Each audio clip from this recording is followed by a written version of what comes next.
Hi, I'm Sydney Schwint. I'm an actress. I hail from Boulder, Colorado, but I have not lived there for many years because there really isn't much theater going on in Colorado, though Denver has quite a bit actually nowadays.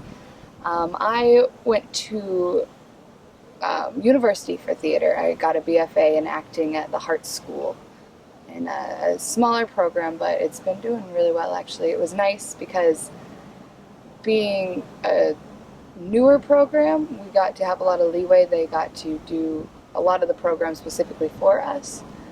And through that program, I really got my head in the game for theater. And since then, I've been actually, luckily, working pretty much nonstop in acting. Right after university, I got a job at the Pennsylvania Renaissance Fair, which people give a bad rep to Renaissance fairs, but this one actually, there's only two in the country that have professional casts. Two and a half. New Jersey's new, so they have a volunteer-ish professional cast. But the Pennsylvania Renaissance Fair is kind of the Disney World of Renaissance fairs in a way, and it is a marathon of acting all day long. And there I got they called me up and they asked me, would you like to play a pirate and get paid to learn to jump off buildings? And they had me at that. And that was my first professional job outside of school. I had a couple while I was in university, but working there, I got my start in stunts more so. I'd been studying stage combat since I was about 15. I went to a theater and dance camp, summer camp for kids in the mountains of Colorado called Perry Mansfield. And I'd started stage combat there. But I've learned that in theater, it's really important to find little niches for you, such as stage combat for one, for women especially. There are not very many women who are proficient fighters. There are a lot of good women dancers, and sometimes that doesn't translate over so well. Though sometimes it's incredible. I have a good friend, Alyssa Little, she is a dancer, choreographer, and an incredible fighter as well. But I also know quite a few dancers that pick up a sword and they're afraid to actually hurt someone with it because they're so used to being beautiful instead of being ugly and dirty and fun with it. But during the Renaissance Fair, I got more fight jobs through that.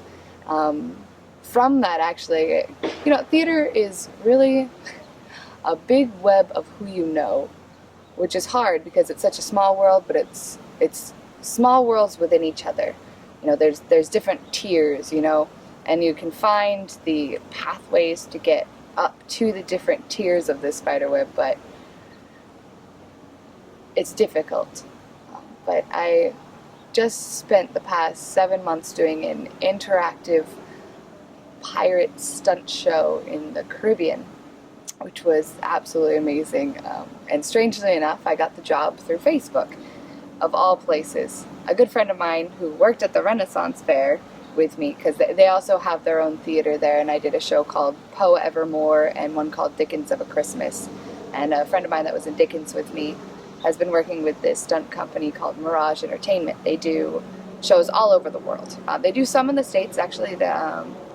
They do one in Pennsylvania. They get actors for another one in Tennessee, but they've got shows through China, India, Jakarta, Dominican Republic, Germany, a lot in China, really. And he's been working with them before, and he had posted on his Facebook that any of his male sword fighting friends from the Renaissance Fair, if they would like a job doing piracy in the Caribbean, to send him a message. And I said, well, screw that. Do they need any women? And he said, well, I'm not sure, but here's their information. You'd be perfect for the job. Send your stuff in. And I did, and they called me. And I was surprised because there was no audition process. And usually, every job you have to audition in some way. But they took it from word of mouth since I know Taylor. And it was awesome. It was difficult because when we got there, to do an interactive show,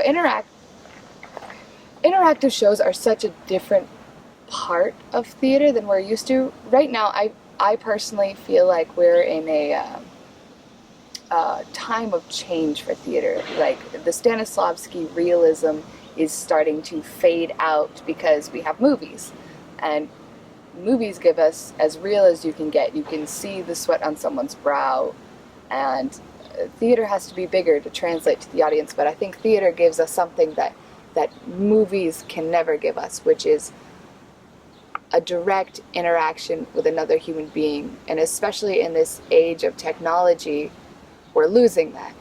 We're so focused, you talk to your friends through Facebook, through texting. You don't actually have face-to-face conversation very often. And theater gives that to you. And it suspends reality in a way that movies don't.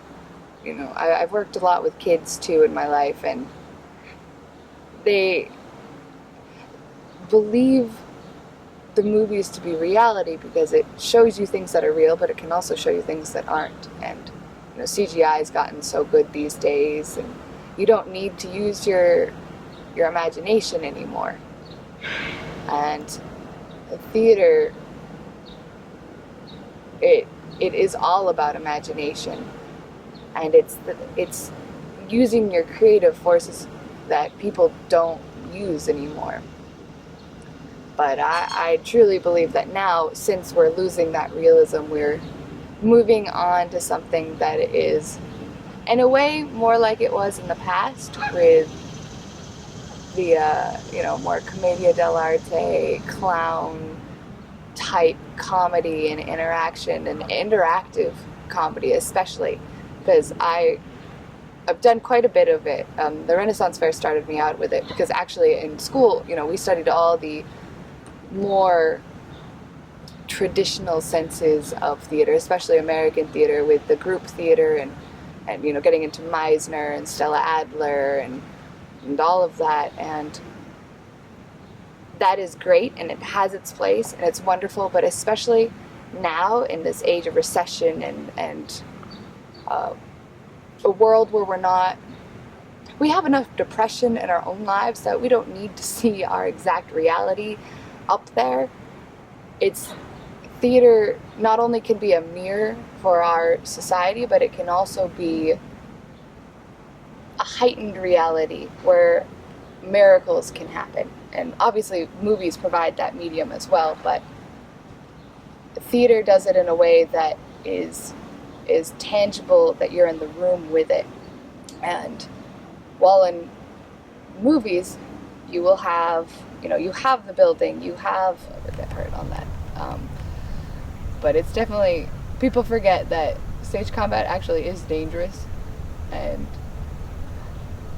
there's so many little things that can go wrong. I remember having a teacher, I did a musical theater pre-college program back when I was 16 or 17, and I think I was 17, at Carnegie Mellon.